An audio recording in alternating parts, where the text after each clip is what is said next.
right, episode 138. We're back, Rob. Episode 138. We're back. It seems like just yesterday it was episode 137. Do you remember when we used to do this every day? We did. Remember It wasn't a long run.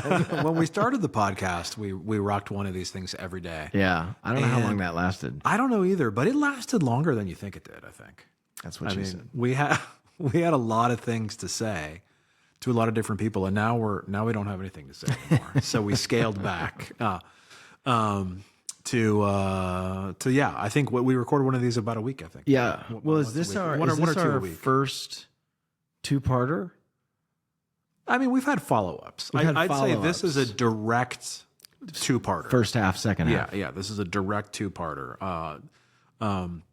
Tailing on the excitement of yesterday's AI drama.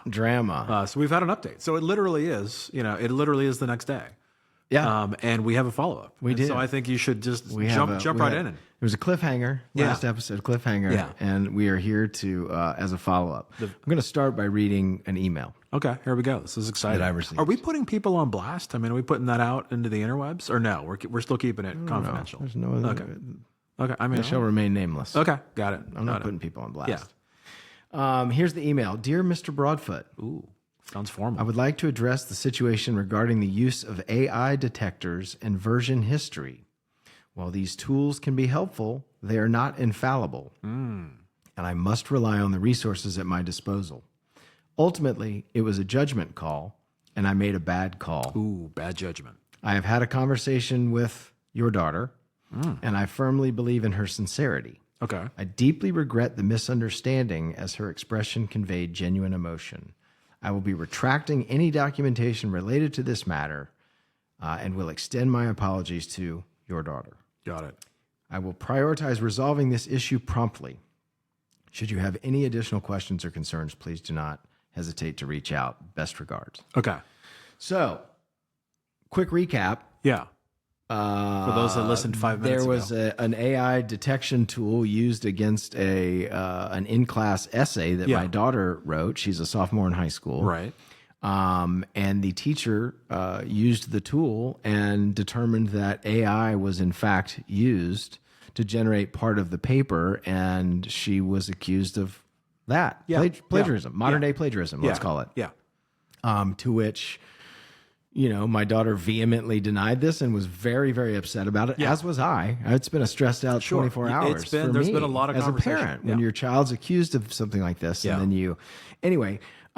Kudos to the school and the teacher. Yeah. First, kudos to my daughter. She stood up for herself. Yep. Went and spoke with the teacher. It's a great lesson for her. Believe in yourself, stand up for yourself. Yeah. And then kudos to the school for following up with the proper response and resolution to the issue. So it's a happy ending. Yeah. Yeah. But part of the reason we were talking about this in the first place is just sort of AI, sort of in that sandbox. And what I find interesting is this. So I ended up taking the portion of the essay that was in question. Sure. And I actually put it into Chat GPT. Okay. And said, hey, check this for grammar. Okay. Check it for grammar. That's interesting. Okay. Let's see what happens. Yeah. Because if AI did generate it, in theory, it should use proper grammar. It should use proper grammar. Yes.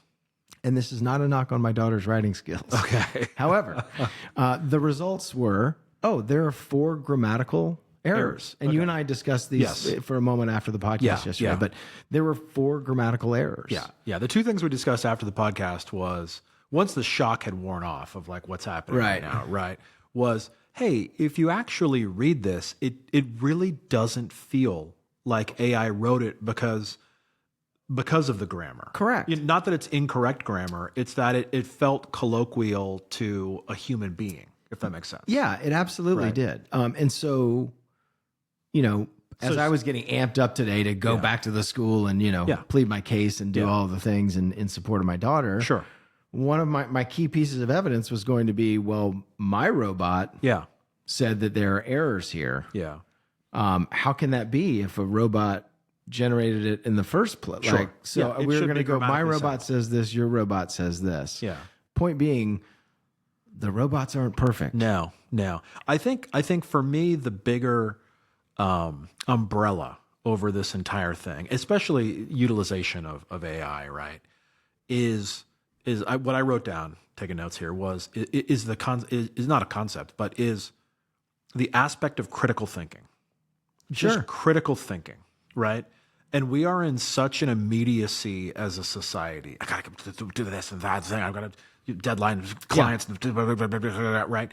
And it's just copy and paste and this, and write an email, you know. And it's like, if stop for 1 second, literally 5 seconds, and just do like arguably the least amount of critical thinking possible, and apply it to the subject matter at hand, and then determine, hey, what are the proper next steps there, right?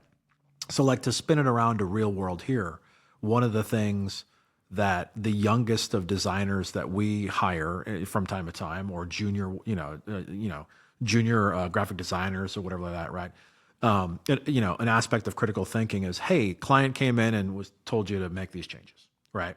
Oh, hey, remove this paragraph, or we've got this brochure, or change this or that, or whatever that. Okay, well, it isn't just delete that paragraph and then leave that big honking empty white space on the right. I mean, there is a trickle down factor of, hey, make this one change, but then you still need to stop and look at it.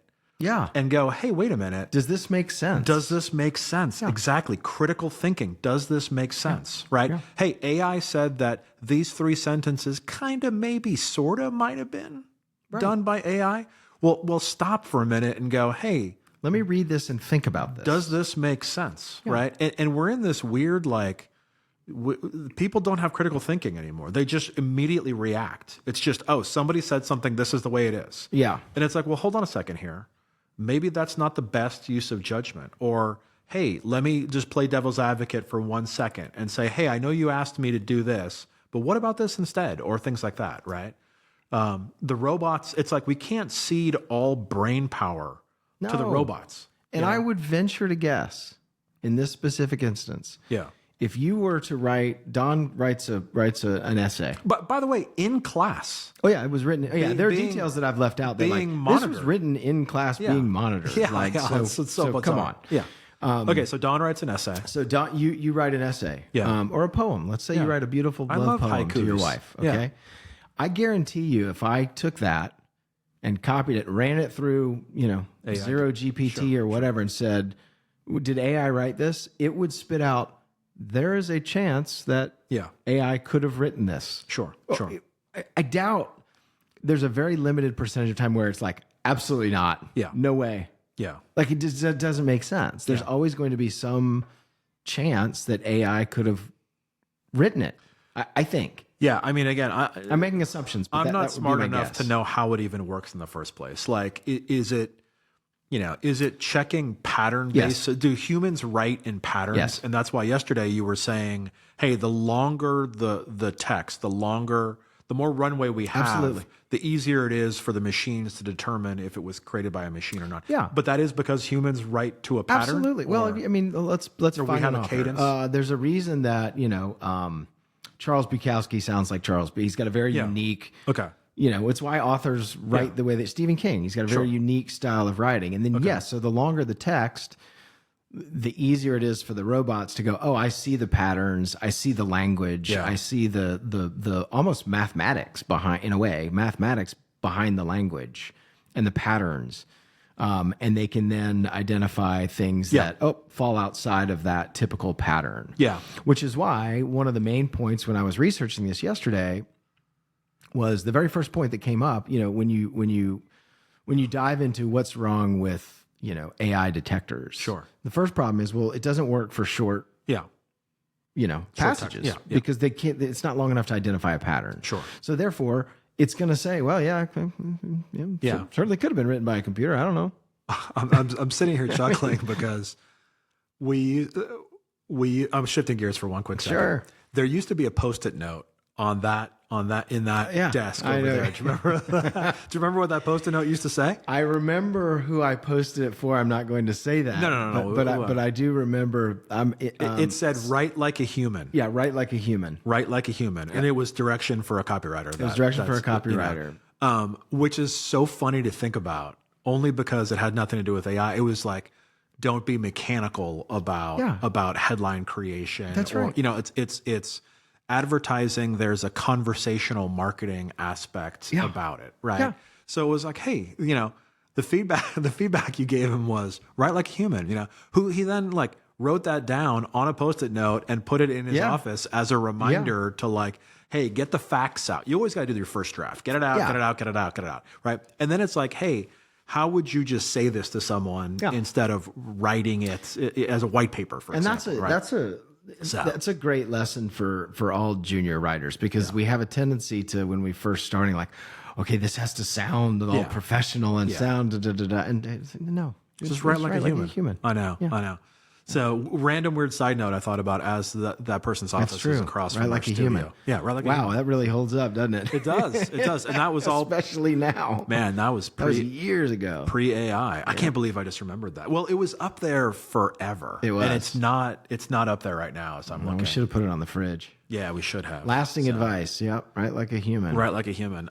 Yeah, critical thinking. I don't know. Are there any other aspects to critical thinking? I think that, you know, if we pivot into like advertising and design and I think it's just that, and you touched on it. I'll reiterate. You know, we always tell our folks, you got to stop and think. Like you just got to stop and think. It's not always just a reaction. Yeah, and there's sometimes where, okay, you know, whether it's, you know, if you're designing something, right? If you're creating an image, okay, well, does it make sense? Does this make sense what we're doing? We're not, the client wants us to do this, but we can push back, and we should push back. Yeah, and clients ask for the weirdest things on earth. They're like, I want to mix these three things together, and like, those don't go together. Here's an example of when clients don't critically think. Yeah. Hey, here's a, I don't know, 16-page Word doc. Okay, and I would like for this to be where this is going. A 4-pager. Yeah. A 4-page brochure. Yeah. And you just kind of go, huh. Yeah. Are we staring at the same 16 full pages of text? Like single space, barely any paragraphs in there. That are also on 8.5 by 11 pages. Yeah, so exactly. It's one-to-one what we're doing. Yeah. And somehow we're supposed to fit that 16 pages into 4 pages. Yeah, that happens more than I'd like to admit. It does. It's crazy. Yeah. Here's a 6-page Word doc, and it's a front and back 5x7 postcard.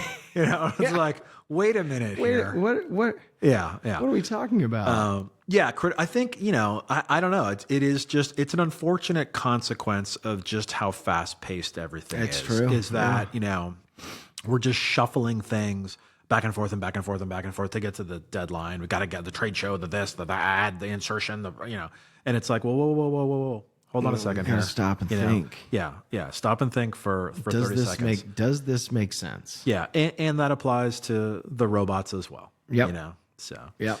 Anyway. All right. Well, robot update part 2. Thank God the story ended this way. I was going to be really, well, we wouldn't have published the podcast if it No, we would have just delayed our recording until there was. If it had gone the other way. Yeah.